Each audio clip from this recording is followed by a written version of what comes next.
Chers amis, il est temps que les choses changent. Nous ne pouvons pas continuer à vivre dans la peur. Il ne faut pas vivre dans la peur. Le mensonge peut produire la peur.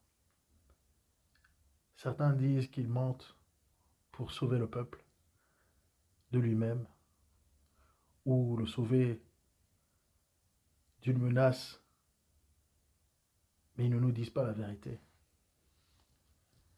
Sans la vérité, on ne peut pas aller loin. Sans la vérité, on vit dans l'ignorance et cette ignorance finit par nous tuer. Et quand on dit la vérité, beaucoup de fois, cela est combattu. Et d'ailleurs, la vérité elle-même est venue sur la terre. La vérité elle-même est venue. Un homme qui s'appelait Jean, qu'on appelle apôtre Jean, a écrit que la vérité est venue parmi les hommes et les hommes n'en ont pas reconnu. Il a dit que c'était la lumière, parce que la véritable vérité, c'est la lumière. La lumière qui est Jésus-Christ. Et il nous invite à ne pas avoir peur, à le faire confiance, à aller vers lui et rentrer dans son royaume. Je vous invite à y rentrer, à ne pas être dans la psychose, à ne pas être dans la peur, à ne pas être intimidé.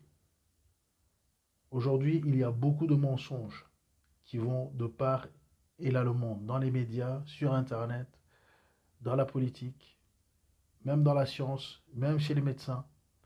Certains perpétuent des mensonges par ignorance, certains le font volontairement, mais il ne faut pas vivre dans la peur. Nous sommes appelés à être courageux et à ne pas se laisser intimider.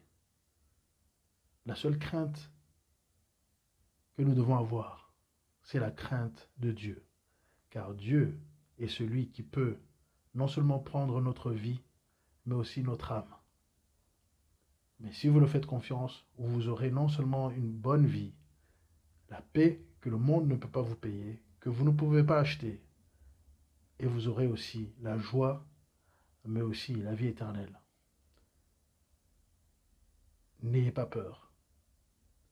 Faites confiance en Dieu. Si vous ne connaissez pas Dieu, cherchez à le connaître. À bientôt.